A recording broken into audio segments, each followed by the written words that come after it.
none of the political parties can hold a moral high ground or assume a moral high ground in relation to the issue of vote trading or vote buying. Oh, really? But you have some of them saying that they never did. Because what was in issue was what I call competitive trading.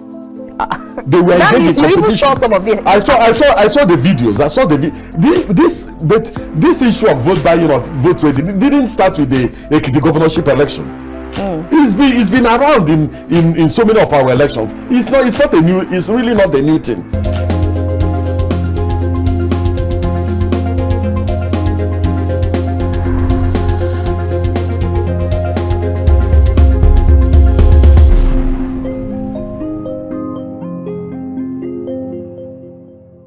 I will begin today's conversation taking our quote from Professor Atahiru Jega, former Inec chairman, labor activist, astute academic, and consummate teacher. He once said, "You have to be ready to do what it takes to get the job done, regardless of the situation."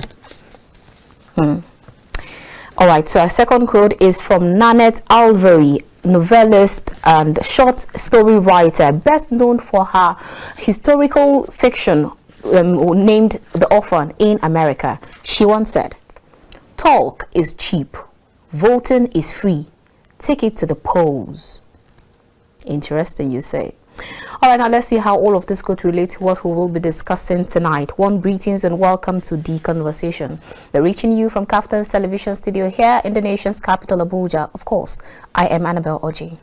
Now, following the just concluded Ekiti State Gubernatorial Elections that saw the candidate of the ruling All Progressive Party, that's APC, Biodun Oyebanji, officially declared the winner of the Ekiti governorship election, the chief returning officer of the election, Kayode Adebowale, in the early hours of Sunday announced Mr. Oyebanji the winner in Ado-Ekiti, the capital city.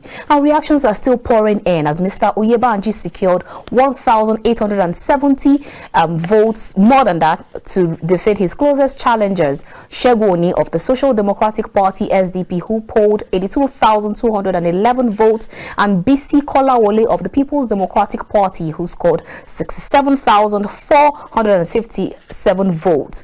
Mr. Oyebanji is the anointed candidate of the incumbent governor, Kayode Fayemi. Now, of the 16 local government areas in the state, Mr. Oyebanji won 15.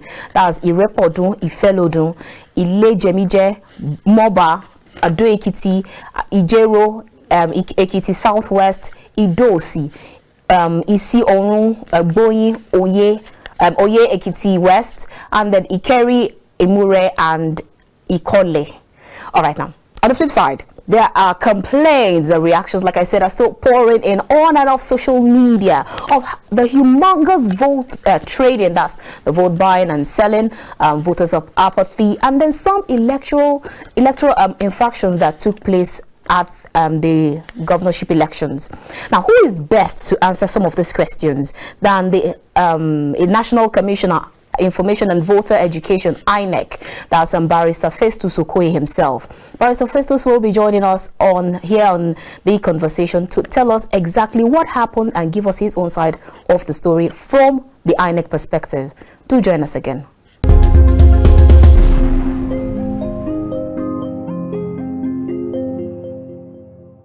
Welcome back. If you just joined us, this is The Conversation. We are reaching you from Kaftan's television studio here in the nation's capital, Abuja. Now, to help us analyze or review the just concluded Ekiti State Gubernatorial Elections, we have INEC National Chairman, Information and Voter Education, Barrister Festus Okoye, here in the studio.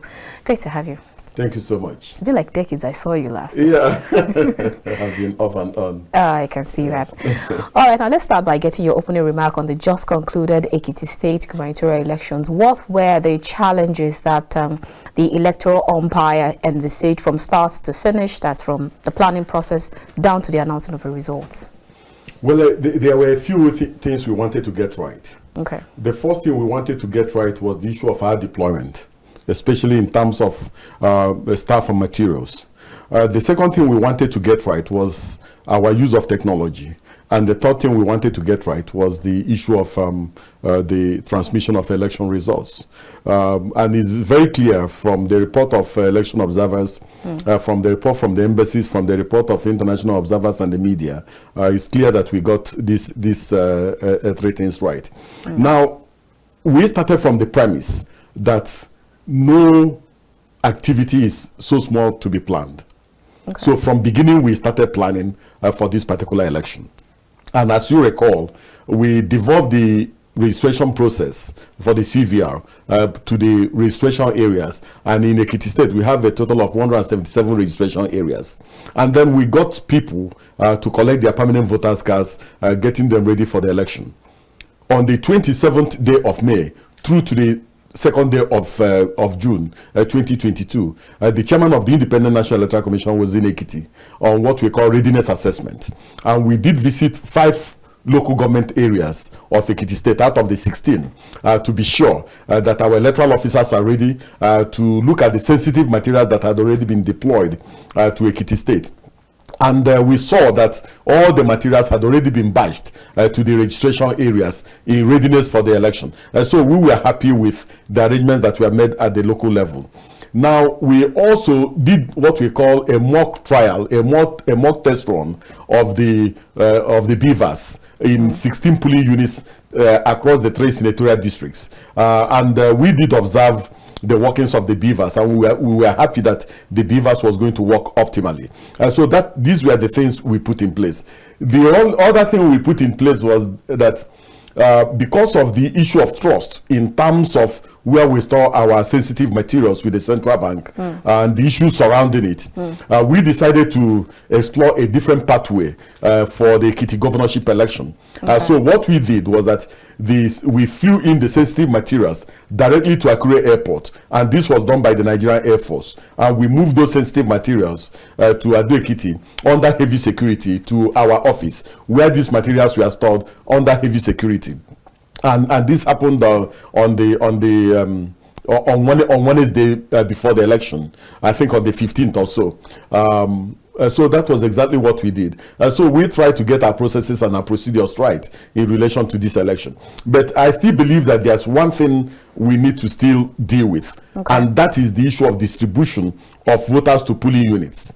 There we have a few polling units that had more than 1,000 registered voters, and our average is that each polling unit should have at least 750 registered voters. But it did not constitute an impediment to the conduct of a free, fair, transparent and inclusive election in Ekiti State. Okay, we'll definitely talk about where you just landed, but then before we go on, I hear you say that because of the issue of trust, you had to move the election materials from the Central Bank of Nigeria. Where exactly is the trust coming from? Are you having mistrust from either the Central Bank executives or what? What exactly does that mean? No, you know that before, during the party primaries, there were rumors, there were insinuations and so on, that the governor of the central bank was a member of a political party. And you know, our sensitive materials in terms of our ballot papers and our resources are truly sensitive, and these are national assets. We don't want a situation where insinuations will arise as to the safety and custody of some of these materials. So since we have not resolved those issues, the trust issues, we decided that it was in the best interest of the Nigerian people and also in the best interest of accountability and the electoral process for us to move our materials directly. But as you know, this is just an off-season election. We are going to still do the same thing with the Osun governorship election. But a general election is a bigger platform. It's a much, much bigger issue. Take, for instance, if we have 95 million registered voters going into the election, the implication is that we are going to print 95 million ballot papers for presidential election, 95 million ballot papers for senatorial election, 95 million ballot papers for House of Representative elections. The same thing for governorship. We may have maybe 90 million ballot papers for governorship election, since we are going to conduct governorship election in 28 states of the Federation. And we are going to also have maybe 95 million ballot papers for state assembly elections. And the same, and then we're also going to print resources and other sensitive materials and moved some of these materials. We do not have the storage capacity to receive some of these materials in our various state offices.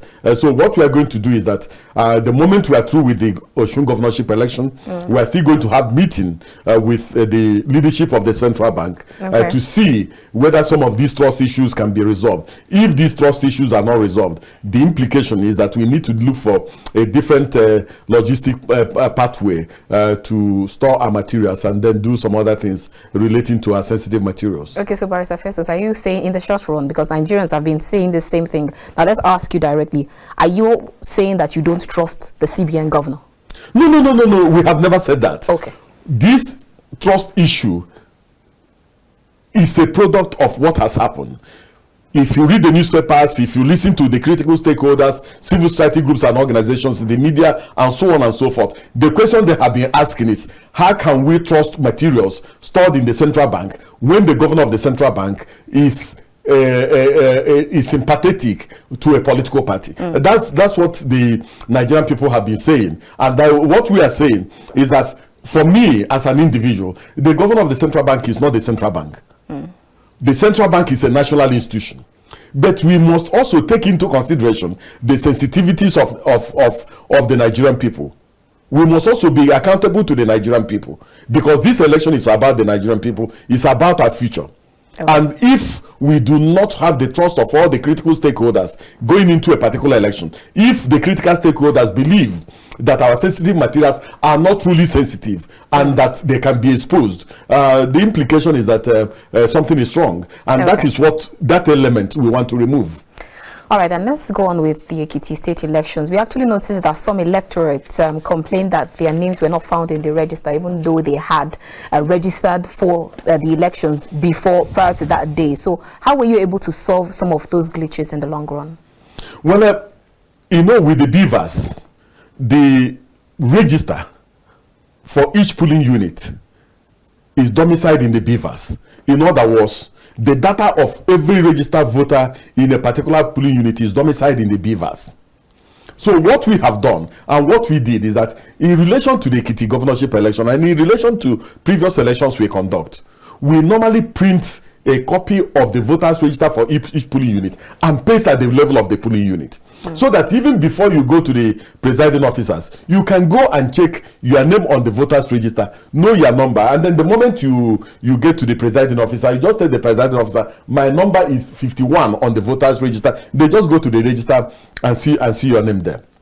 Okay. Now, there were some people who registered during the third quarter and those who registered during this quarter of the continuous voters registration exercise. We told those people that their names will not be on the register. But in relation to Ekiti, as a separate entity, all the permanent voters cards of those who registered between June 2021 and January 2022, we printed their PVCs. We also devolved the registration to the registration areas, to the 177 registration areas in Ekiti State before the election. Okay. For all these people, we also printed their permanent voters cards and got them to come and collect their permanent voters cards. But there are some people who are still retaining what we call the temporary voters card, the TVC, which is not valid for purposes of voting. Some of them came to the polling unit with it, and we couldn't allow them to vote. And we had made it very clear that if you have ever had any challenge with your permanent voters card, or if you have had your name missing on the voters register, that you should complain. And we devolve these things to the registration areas. And so I believe that the number you are talking about is completely insignificant. But I agree that every individual who shows up and who is properly registered and does not suffer any legal disability is entitled to register. But the number is insignificant. And I believe that the Nigerian people have enjoyed the Ekiti election as free, fair, transparent, inclusive, and peaceful. Okay.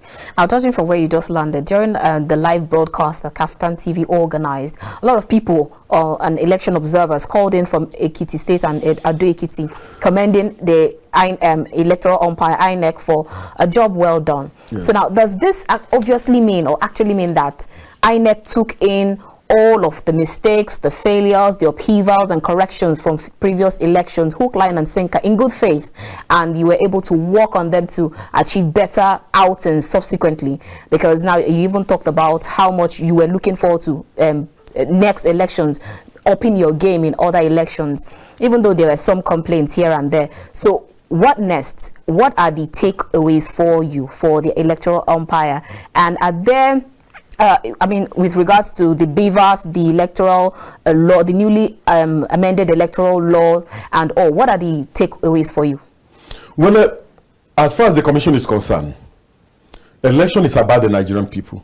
It is not about the ego of any national commissioner. It's not about the misgivings or otherwise of any resident electoral commissioner. It's all about the Nigerian people. What we do is that we have promised the Nigerian people that we are going to learn lessons from every election and that we are going to improve with every election. So what we normally do is that the moment we are through with any election, we carry out some level of review, both internal and external, to learn valuable lessons on what we did right that does not need any further improvement. And then we look at what we did marginally right that we need to improve on, and we look at what we completely got wrong that we need to change the methodology, change the framework, and change the template on how to do it. And that's exactly what we have done. The chairman of the Independent National Electoral Commission had series of meetings with the leadership of the National Union of Road Transport Workers in terms of deployment, in terms of providing their vehicles on time, and also in terms of providing vehicles that are functional. And we also got the Federal Road Safety Commission to profile the drivers and also make sure that these vehicles that we are provided are roadworthy. So that's one of the things we did. Secondly, the chairman also made it clear that the allowances of all the ad hoc staff must be paid as at a when due, so that we won't have any complaints of any ad hoc staff saying, oh, I don't want to deploy because I've not been paid my training allowance, or I've not been paid my other allowance, traveling allowance, and so on. So we obviated that particular challenge. The other thing is that we also made sure that materials left our state office on Thursday for the various local governments. And the moment they got to the various local governments, they were batched in accordance with all the registration areas. So for the 104 super racks and racks from where we deployed at the first light, we made sure that we provided generating sets in all of them, provided buckets, provided masks, and so on, to give some minimal comfort to the ad hoc staff. So we got all these things right. And you can see that even by 7 a.m. in the morning, some of the ad hoc staff were already at their polling unit. Some of them had already set up, waiting for the voters to turn up. So the issue of deployment... Some people complained about late entry from your side. No. From our own side, over 90% of the polling units opened at 8:30. Over 90%. The few that did not open on time was just late arrival of the security officer that are supposed to accompany them to the polling unit. Oh, my stamp pad, I can't see only my stamp pad or my ink pad, and so on. So those minor things just delayed the opening in just a very few of the polling units. But in majority of the polling units, there was early opening. Now, also in terms of the beavers, we deployed over 3,300 beavers to Ekiti State. We have a total of 2,245 polling units in Ekiti State. But we deployed additional redundancies so that we can have sufficient number in every registration area for purposes of intervention. We also train our registration area technical assistants who can intervene at a very, very short notice to troubleshoot the beavers in case there's a failure. But the challenges we recorded with the beavers was so minor that we didn't really need to deploy so many of the registration area technical assistants. So one lesson we learned from the deployment of the beavers and the functionality of the beavers is the fact that when you carry out adequate training and hands-on training, that there's a possibility that the people who are going to operate the machines will pay attention. The core members and those who are operating our beavers are paying attention, they are mastering the beavers, And that is why you can see that there were very few complaints relating to the functionality of the beavers. So I think that we continue to improve. Osun is a slightly bigger election. Ekiti has 16 local governments, while Osun has 30 local government areas, and Osun is bigger. So as far as the commission is concerned, we are through with the Ekiti governorship election. We are focused on the Osun governorship election to make sure that we will improve and improve and improve until we get to the 2023 general election. We want to give the Nigerian people a very good election, and we are not going to make excuses for not delivering. Okay, so if you were asked to personally give us the scorecards, how would you rate INEC? The rating of INEC, I would rather leave it to the political parties, to civil society groups and organizations, to the media, and to the voters themselves. But I believe that we got our processes right, we got our procedures right, and we listened to the Nigerian people in terms of their complaints. And some of the areas where we didn't do well in the past, we tried to block the loopholes. Some of the lacuna we noticed, we blocked those lacuna. And I think that we conducted a good election in Ekiti State, and it is our hope that Osun will be much better even than Ekiti. So we are working towards Osun already. All right. Now let's talk about security. Yes, it was reported that some places were relatively peaceful, even though some places had some infractions. And then some people will say probably it's because people were trying to keep to the agreement signed on the peace accord. Now, but then with regards to vote trading, whether buying or selling of votes publicly or privately, we heard reports, in fact we saw videos and pictures of reports where so much of that happened, whether privately or publicly. In fact, it was almost like a bazaar, like a shopping, a marketplace, and all shopping for the highest bidder. So did INEC catch anyone involved in the act? Let me answer your question this way. At the level of the polling unit, there are 4 ad hoc staff. Okay. The presiding officer is most likely a core member. The assistant presiding officer 1 is likely going to be a core member. And the assistant presiding officer 2 and 3 are likely going to be students of federal tertiary institutions. Okay. These are the people that we have at the level of the polling unit.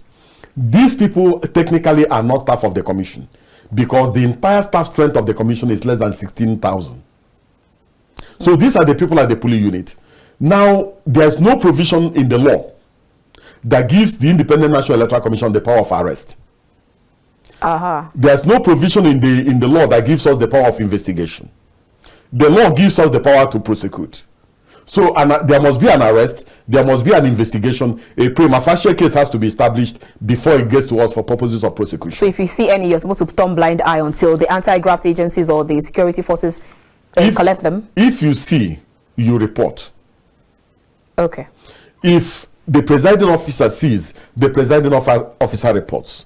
But you will agree with me that the conduct of election is a big issue. That you cannot be dealing with a surging crowd and also be catching electoral offenders by the side. Okay, so you have to mind your business. You have to mind their business. You have to mind their business and allow those whose constitutional and legal responsibility it is to do their own work. We have collaborated with the EFCC, with the ICPC, and so on. And they promised that they were going to deploy the operatives to the polling units. And they did deploy to some of the polling units. And as from the videos I saw, apparently some arrests were made. And the investigation will be carried out. And if a prima facie case is established against any of them, it will be forwarded to the Independent National Electoral Commission for purposes of prosecution. And will prosecute. I have said it in this program that the commission will prefer to be left alone to organize, undertake, and supervise elections.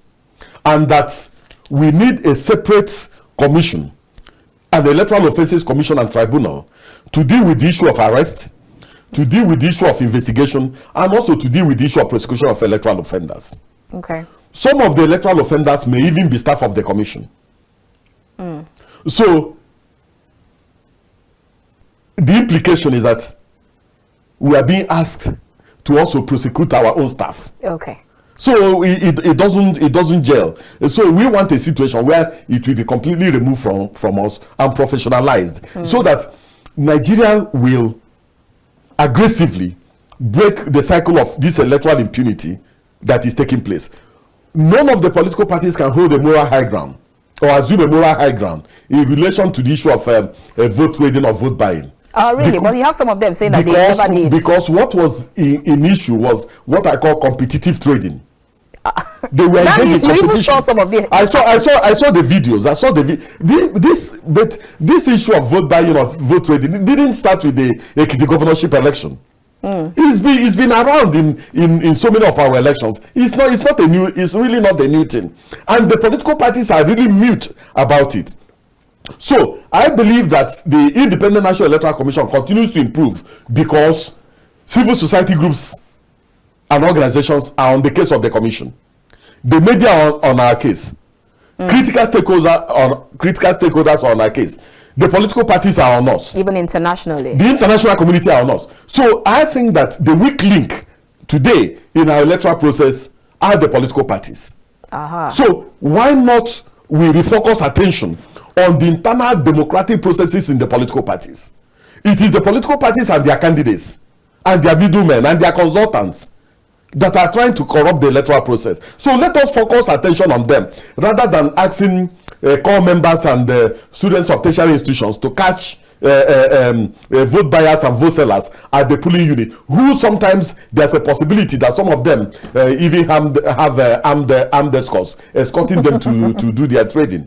All right, now that means you're actually supporting this humongous calls to establish electoral tribunal, or better still, some people say there should be a mobile court that will be on standby, just like you have the Black Maria, so that immediately they can press charges and then prosecute people who are engaged in vote trading. Because some people keep saying that if you have to whisk these people away and take them to either the correctional centers, the people that even sponsored them, the godfathers, could even come back and bail them. Do you agree to all of that? Well, I agree that if we have an electoral offences commission and tribunal, it will set up its own modalities of operation, and that it can also have the capacity to set up mobile courts on election day to try offenses there and then. It's a possibility. It will curb some of the excesses of those who try to corrupt the electoral process. And then if there are bigger offenses that have taken human life, or offenses that are grievous, those people involved can be taken into custody, investigated, and prosecuted. All right, so now the SERAP is actually saying that they're going to sue the electoral umpire if you do not prosecute those who are engaged in vote trading. So what are your thoughts on that? Are you intending to prosecute them anytime soon? Well, you know, the Independent National Electoral Commission is a constitutional body set up by the Constitution with clearly defined powers and clearly defined rules and clearly defined functions. I do not believe that ultimatum is the best approach in resolving some of these challenges. What the organization should do, some of us are products of the civil society groups and organizations. What they should do is to ask for an audience with the commission, with the chairman of the Independent National Electoral Commission, and let them come and state their case. And then we also state our own case, and then let them also proffer solution on how we can go about some of these issues. The commission organizes what we call quarterly meetings with civil society groups, the media, political parties, and so on. I have not seen SERAP in any of the quarterly meetings that has been organized by the commission. Let them attend these meetings and offer their own suggestions on how we need to go about some of these issues. If you are giving us ultimatum to prosecute, one, there has to be an arrest.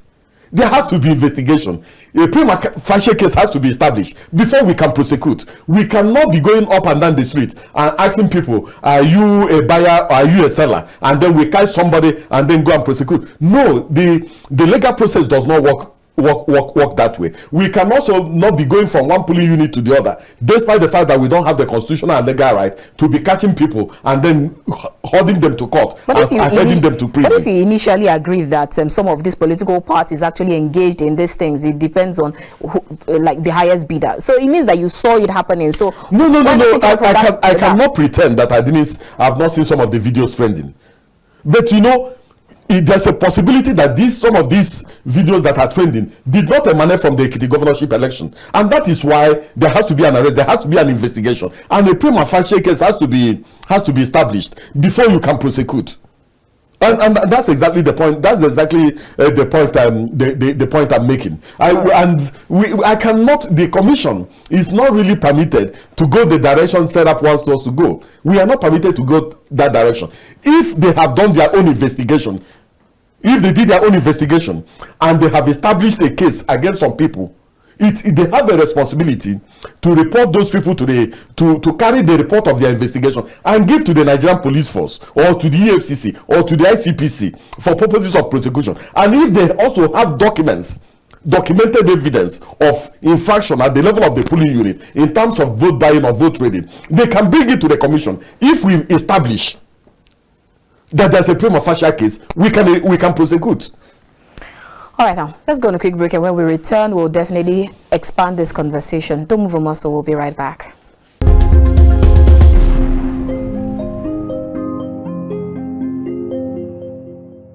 If you have registered before, we've made it very clear you don't need to register again. So what are you looking for at the registration center? What if someone walks in? How do you know that this person has registered before? You first of all ask the person whether he or she has registered before. If the person says, "Oh, I have registered before," the second question will be, "What are you doing here?" And what if this person says no, but he has?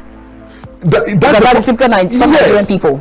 And that's exactly what is going on. The person says, "Oh, I have never registered." We register the person because at the registration area, they don't have the capacity and the data to know whether you have registered before.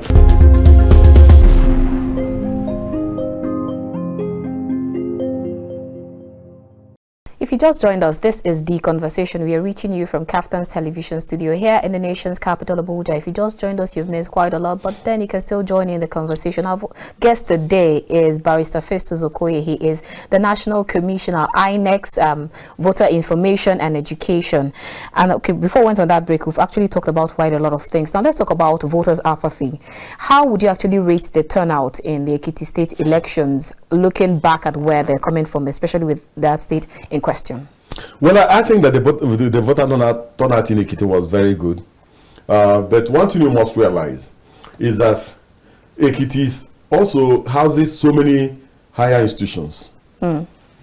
There's a possibility that some of the registered voters in some of these higher institutions have graduated and left. Okay. There's also a possibility that some of the uncollected PVCs lying down in our offices belongs to some students who registered, graduated, but couldn't collect their PVCs. Now, if you juxtapose the rate of collection of old PVCs and the rate of collection of these new PVCs, you can see that the collection for these new PVCs has been very, very high. So, if you want to measure the voter turnout vis-a-vis the number of persons on the voters' roll, you may not really get a very good picture of the voter turnout in Ekiti State. But as far as the commission is concerned, the voter turnout in Ekiti was very, very good. And you can see that the elderly played a huge role in the Ekiti governorship election. To the extent that people who were over 100 years old were coming out to come and exercise their democratic franchise. So I believe that a clear understanding of the power and the potency of the vote is good for a democratic process. Okay. And that is why people should never take anything for granted, especially when it comes to things that will define our future and also define our present. All right, now let's stay on that issue of PVCs. Now, you said that you have some PVCs still left with you, and then we heard Yaga Africa saying that, and the Situation Room, that's one of the election observers, saying that Inec should publish how many PVCs that were sent out. So we'd like to hear from you. That's one on the side. How many PVCs were sent out, and then with the remaining PVCs you have left with you, what exactly happens to them? You know, as I pointed out, going into the Ekiti governorship election, we had a total of 989,224 registered voters. Okay. As at the 13th day of June 2022, over 76% of the registered voters had collected their PVCs. But because people were still coming to collect, the chairman of the Independent National Electoral Commission directed that people should still be allowed to collect their PVCs up to this Thursday of the election week. Okay. And that by Friday, we will now have a very clear and accurate picture of the number of PVCs that have been collected and the number that has not been collected. And we did promise that those figures were going to be published. And I'm sure that the resident electoral commissioner in Ekiti State, Tel Araman, did make this thing available to all the critical stakeholders. So all the PVCs that were not collected by Friday, we are clustered together and quarantined in our state office. They will be released again for collection immediately after the election. The resident electoral commissioner will announce the date for resumption of collection of PVCs. Okay, now, so with regards to generally, now not for just only for Ekiti State, now with regards to collection of PVCs or registering of new PVCs, how is it going for you? How far so far? Well, it's going on well. And as I pointed out, the rate of collection of the old PVCs is still very low. The rate of collection of the new PVCs has been very, very high.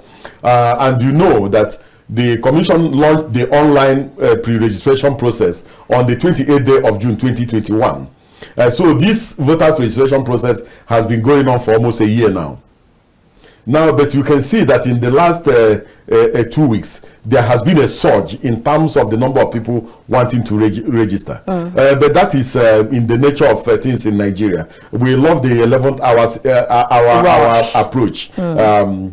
So there has been a heavy surge in terms of those who want to register. And the Commission has responded to this. Okay, I was going to ask you how are you responding to that? Yes, we deployed the additional 209 IVED machines, fingerprint scanners and thermal printers to Lagos, to the 5 states of the southeast, to Kano and to Oyo states, where the surge was heavy. We also monitoring the situation in all the states of the Federation to see how we can decisively intervene. But as you know, this registration will still go on till the 30th day of June 2022. But let me make this clear. Let me make 2 issues clear. One, we have 7 services in our online platform. Okay. In the portal. We suspended only 1. And the only one we suspended is the online pre-registration for new voters. Every other service is still ongoing. Those who want to carry a transfer, those whose PVCs are damaged, those whose PVCs are lost, those who want to review information relating to their date of birth, relating to their misspelling of their names and so on. All those services are still ongoing. The second thing I want to make clear is that the Commission is not engaged in new registration. What we are engaged in is what we call continuous voters registration exercise. Going into the 2019 general election, we already have over 84 million Nigerians registered. Those people do not need to register again. If you have lost your PVC, you don't need to register again. If you register again, you have engaged in double or multiple registration because we already have your data. If your PVC is damaged or defaced, you don't need to register again. If you have transferred from Lagos to Kaduna or from Kaduna to Kano, you don't need to register again because we already have your data in our database. Okay, but Festus, yes, we're taking from exactly where you pointed out, where you just landed. Now, there's a social media question that is here. Someone actually said that Inec has no database. Their staff won't even ask you if you have registered before now or you have collected a PVC. No previous data, nothing. Just walk in and get a new one. How do you react to that? No. The person does. Let me say it this way. If you have registered before, we've made it very clear you don't need to register again. So what are you looking for at the registration center? What if someone walks in? How do you know that this person has registered before? You first of all ask the person whether he or she has registered before. If the person says, oh, I have registered before, the second question will be, what are you doing here? And what if this person says no, but he has? That's the typical Nigerian people. And that's exactly what is going on. The person says, oh, I have never registered. We register the person because at the registration area, they don't have the capacity and the data to know whether you have registered before. And they don't have the time. But somebody can use his or her phone, go into our website, into our portal, and then check whether the person has registered before, and the data will pop out. Sometimes when our registration officers have the time to do that, they say, oh, can you imagine, I forgot that I registered before. And then you have taken over 15 minutes of somebody else's time. So why is there no database to ensure that, to know when someone walks in, this person has already registered before, so allow the person to go? No. What I'm saying is that the machine is configured in such a way that it can only do registration. So there's no knowing whether somebody has done before or not. You can only do registration. But if you step aside, you can use your own phone to go into our portal and then call up the data of the individual. With the person's surname, you will know whether the person has registered before or not. So isn't that some of the things that Inec should be working on? No. We don't. The registration of how many are they don't have time to do this. We expect a Nigerian who has registered before not to come and register again, and you expect people to be truthful. Have you ever registered? He said, no, I have never registered. Then they register you. Then when we bring the data to the headquarters here and run our processes to clean up the data, then we see your picture that you have registered in 2021. But a typical Nigerian, like you just talked about, we like the 11th hour rush. If someone has actually done registration maybe in 2019 and they've traveled away from where they were and then they've gone to somewhere else, some people will just feel like, I can't just go back to go and take that one. Let me go and take a new one. Exactly. So how do you solve that issue? And that is the problem. You must be truthful. The moment you refuse to be truthful in terms of registration, we will register you. When we run our process here, we find out that you registered before. We invalidate the new registration and leave the previous one there. And the implication is that you may not even be in a position to vote because you have left the place where you are coming from. So why not be honest about some of these things? Our business is to organize, undertake, and supervise election, and also register voters. We don't have the capacity to take confession from registrants in terms of putting them on oath to be truthful or not to be truthful. No, a Nigerian who has, if you go to the embassy to seek for visa and they ask you, have you ever been convicted or not, you say, I have never been convicted, and the data is there, and then they find out later that you have been convicted, they will cancel the visa that has been given to you. So I believe that we have educated Nigerians sufficiently to know that if you have ever registered before, you don't need to register again. There is no difficulty in this. If your PVC is lost, you don't need to register afresh. We will print a new PVC for you. If your PVC is defaced, we will print a new one for you. What is the difficulty there? I don't see what the difficulty is. Must you register afresh?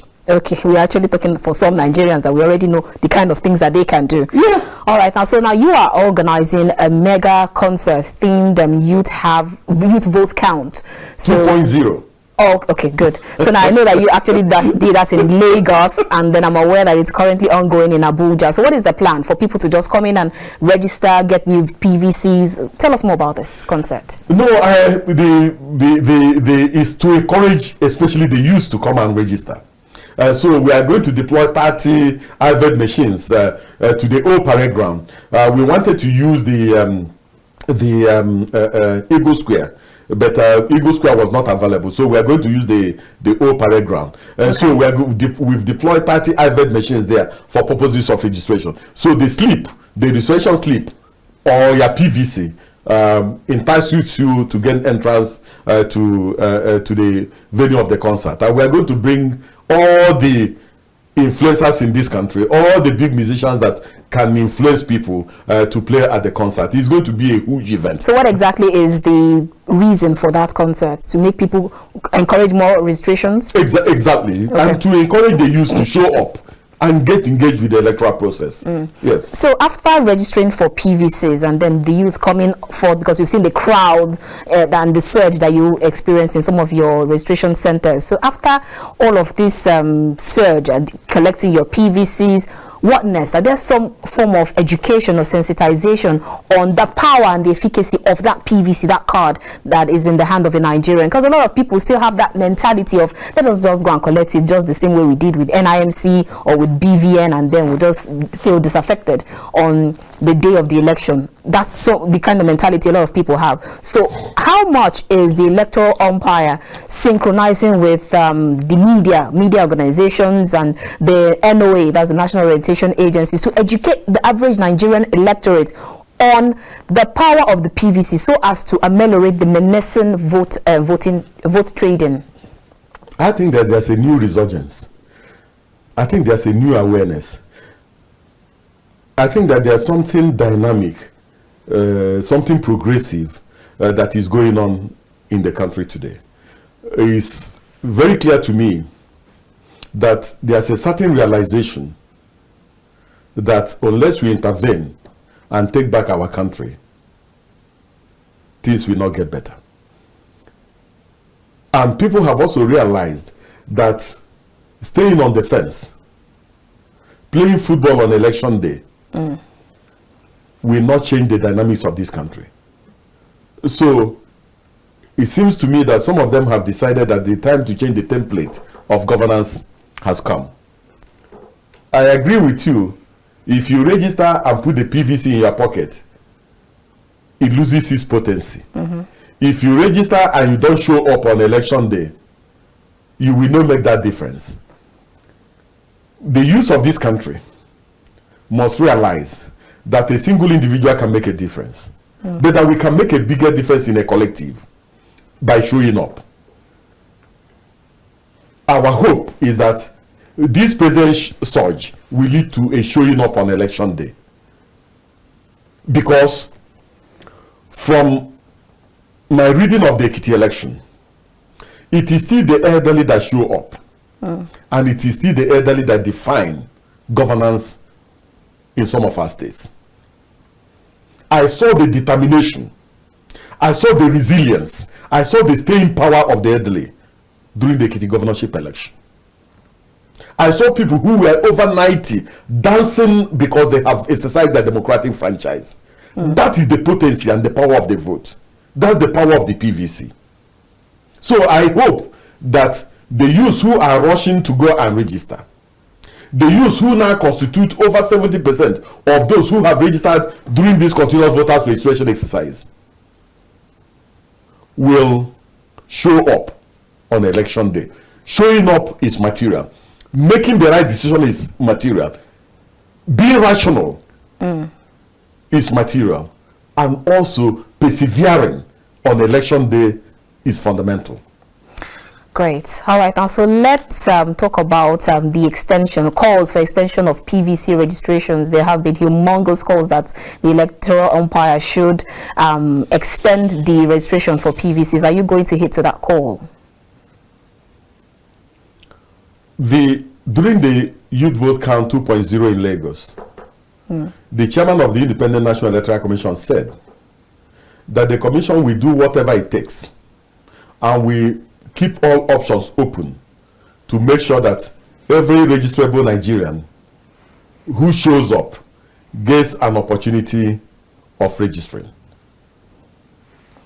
2 or 3 days or 4 days before the 30th, the commission will meet as a commission and review the additional interventions we have made in relation to the CVR, and then we'll take a decision that will be in the best interest of the Nigerian people.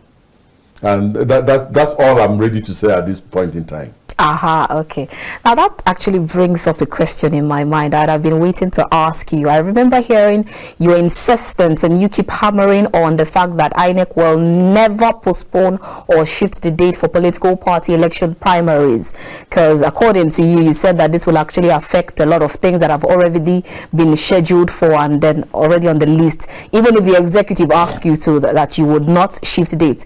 But then I'm sure a lot of Nigerians were amazed. Even yours truly, I was amazed when we heard that the electoral umpire have decided to suddenly divert and then shift the date. So what gives? What exactly made you to, were you so pressured that you had to bow? We did not tamper with any of the timelines in our schedule, in our timetable and schedule of activities. We did not tamper, let me say it very clearly, we did not tamper or shift any of the timelines in our schedule, in our timetable and schedule of activities. Now, on the 10th day of May 2022, we had a quarterly meeting with the leaders of all the registered political parties in Nigeria.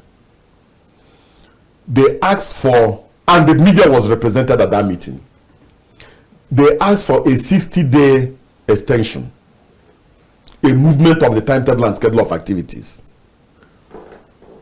On certain grounds, they insisted that the Electoral Act 2022 was new and that they needed time to study it. 2, they claimed that the timetable and schedule of activities was too tight for them. 3, they claimed that they needed time to also resolve some of the disputes that will emanate from the conduct of party primaries. The commission said no. Then on the 12th day of May, the political parties under the auspices of the Inter-Party Advisory Council IPAC wrote to the commission again, this time around asking for between 37 days and 60 days extension. The commission said no, and then the commission was now accused of trying to endanger democracy by refusing to shift ground. Then I think around the 26th day of May, I'm not completely sure of the date, IPAC wrote officially to the commission that all the registered political parties made the previous day and agreed to seek for an emergency meeting with the commission for a Friday on the same issue. And at this particular meeting, 15 of the political parties were represented. They told the commission that they have seen a gap between the 3rd day of June and the 9th day of June, and that we should give them 6 days within that particular gap to enable them sort out themselves and sort out a few issues around their party primaries, and that it was not going to affect our timetable and schedule of activities. This gap was deliberately created by the commission to enable political parties tidy up the list of their candidates, for us to conduct trainings for them, and so on and so forth, before they start uploading on the 10th day of June 2022. And so the commission looked at it, and we convinced ourselves that if all the political parties are insisting that they need this extension, and it's just 6 days extension, and it won't affect the timetable and schedule of activities, we decided that we could give them those additional 6 days. And I want to tell you that because of the 6 days additional date we gave, over 11 of the political parties adjusted their timetable and schedule, their own timetable and schedule of activities in terms of their presidential nominations. But some even those who criticize, even the parties that criticize the commission. But some Nigerians actually feel that the electoral umpire were actually dancing to the tune of a particular political party, probably the ruling party. I don't know which one is the ruling party. All I know is that on the 10th day of May 2022, the 18 registered political parties were in the commission, and all of them were ad idem on the fact that they needed an extension. And the IPAC spoke for all of them. Nobody objected. The letter that was written by IPAC on the 12th was at their instance. None of them came out to say, oh, IPAC did not have our endorsement. When IPAC wrote to the commission that they needed an emergency meeting with the commission, it was IPAC that invited their members who are members of these political parties. And I saw 15 of the registered political parties there. They were the ones that invited them. We didn't do the invitation. Right. So as far as let me just say this, as far as the commission is concerned, the 18 registered political parties have the same incident of registration, and we do not know which one is the big party and which one is the small party. As far as we are concerned, all the parties are equal and they have the same incidence of registration. All right, interesting to note. All right, now one thing that most Nigerians keep saying is that INEC, some Nigerians though, keep saying that INEC is just an apron string of the executive or the ruling party, while some, on the flip side, some other Nigerians have successfully argued that this crop of INEC executive, starting from the chairman, trickling down, that they are not business as usual, the formal INEC that you used to know, that are corrupt and all of that. So what exactly are you doing? What exactly is the electoral umpire serving Nigerians or doing that have earned you so much accolade, and how much do you intend or promise to keep at it? Well, the chairman wants to build a commission that is not wrapped around any individual. We want to build a commission that is very professional. We also want to build a commission where a national commissioner cannot even influence the election in a polling unit. That is the commission we want to build. And we are deepening the use of technology in the electoral process to try as much as possible to remove the pernicious human interference in the electoral process. And that's exactly what we have been doing. Only 4 national commissioners were in Ekiti.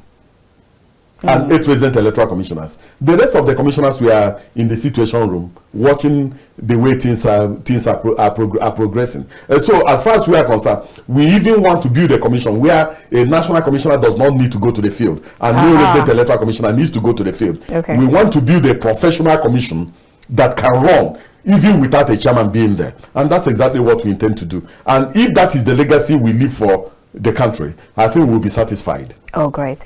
All right, even as we begin to the round up, Ekiti State election is just one state, which is more like a handful, like far from what you expect during the 2023 elections, even though we have other off-season elections that are coming up, even at the Osun State election prior to 2023. But then I know that I have asked this question a dozillion times over. Just to be double sure again, how prepared is INEC for that big day? We are getting ready and we'll be prepared. With regards to PVCs, the electoral law, with the use of technologies, you're very prepared. We are getting ready. We will be ready. The commission will be ready for the 2023 general election. Oh, great.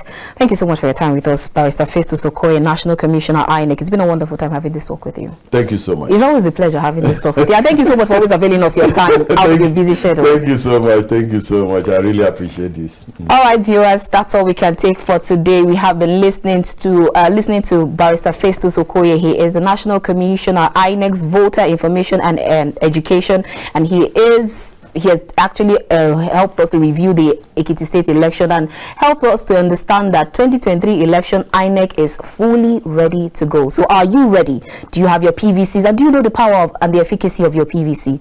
Now, that is the message that we need to keep sending across. Thank you so much for watching.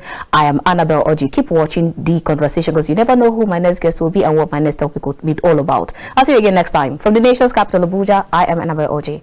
Good evening.